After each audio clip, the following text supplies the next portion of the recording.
It was early in the morning and I had just awoken from my slumber. Waited around 10 minutes or so, then decided to look at my phone to embrace the wonders of the internet. After browsing a little, I came across an article from gamesradar where they ranked the Persona titles. Ranked worst to best, okay. Yeah. What? How? Why? This absolutely provoked me. In their opinions, it made me make the video that you're watching right now. Hey guys, Swizz Unleashed here, and today I'm going to rank the Persona games from worst to best. Keep in mind, this is my opinion. If you disagree with me, let me know in the comment section down below. Now, the worst Persona game of them all is none other than the first one. This game falls short in almost every aspect, which is really disappointing. While the story and character development in this title is fine, the gameplay is far from perfect. Some of the core mechanics in this title are overly complicated, and because of this, it makes it harder to progress through the game. Small offenders of this is not being able to find out where you are going, and the complexity of the fighting system. These things aren't too major though when compared to the Persona recruitment system of this game. This one is overly complex, and I honestly had to look up a guide to know how to pursue obtaining new personas, because the game just wasn't enough on its own.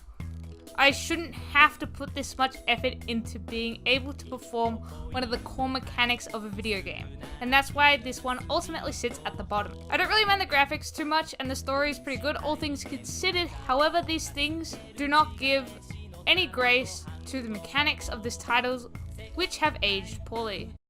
Up next, we have number 4, which is Persona 3. Yes, I'm ready to get bombarded in the comments section, but hear me out for a second, alright? If you don't like it, then you can bombard me all you want. Alright, so Persona 3 has an amazing story, cast, soundtrack, and art. But the thing that doesn't help it is the gameplay, which is the biggest thing for me when I'm playing video games. Persona 3 on the PS2 doesn't allow you to control your allies during the game, which can cause some really strenuous moments in the game. Especially when you need an ally to attack, and they cast, well, I'll just say Marin Karin. I know some people aren't fazed by this, but the amount of times I had to load from a save file and go up Tartarus again was insane.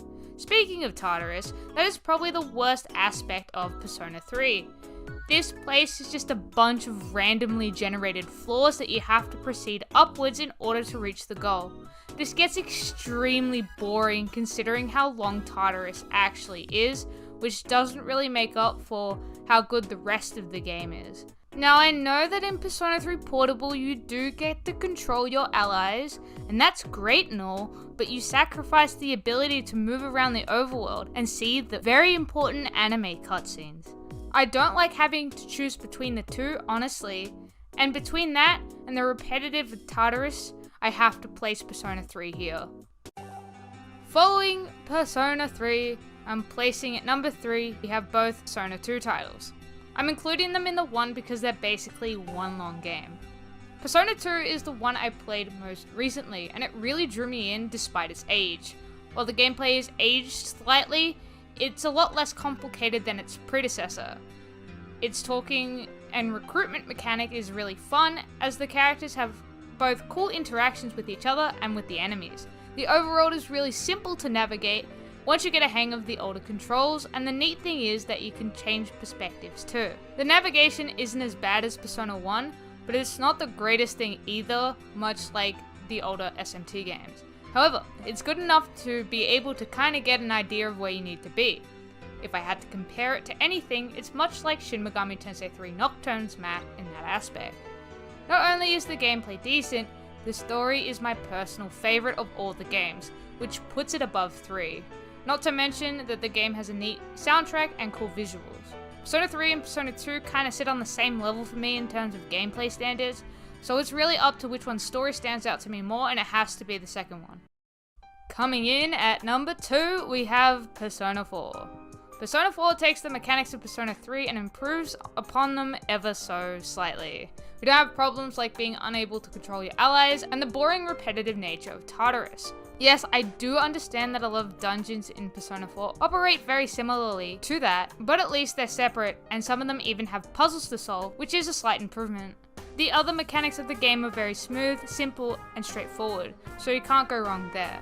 The story, while it doesn't top that of Persona 3 and especially Persona 2, is still pretty good and engaging. The cast of Persona 4 are actually my favourite, as you get to understand a lot about each character, with the game heavily emphasizing pursuing your true self.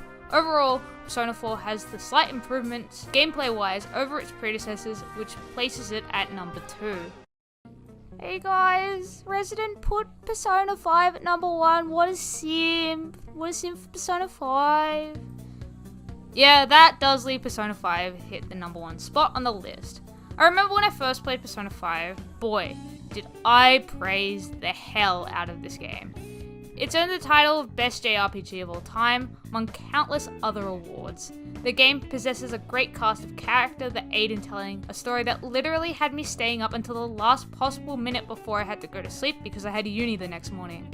Not only this, the gameplay is, well, the best out of any turn-based RPG I've ever played. It's so dynamic and responsive, as the visuals are handled so well in this game, it's insane. You have the dynamic pause screens, the little icons at the bottom that pop out once it's the player's turn, the visuals at the end of the battle, and the characters talking. And geez, there is so much more, but then this video will kinda turn into a review of Persona 5 rather than a tier list, so I'm just gonna keep it at that. Each palace in the game is really fun to explore and progress through, boasting small challenges throughout your path that feel rewarding once completed. The ambush mechanic in Persona 5 is really fun as well, as catching your enemy off guard and being able to strike at them is really satisfying.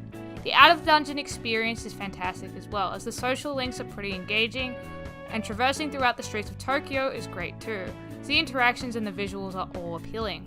Also, let's not forget the game's banging soundtrack that I used to listen to twice in one day while I was studying for 8 hours on campus at university. Overall, this game gives you the best experience out of the Persona titles, as this game has learnt from the previous one's mistakes and have truly improved upon them to create a masterpiece. That's my personal tier list of the Persona titles.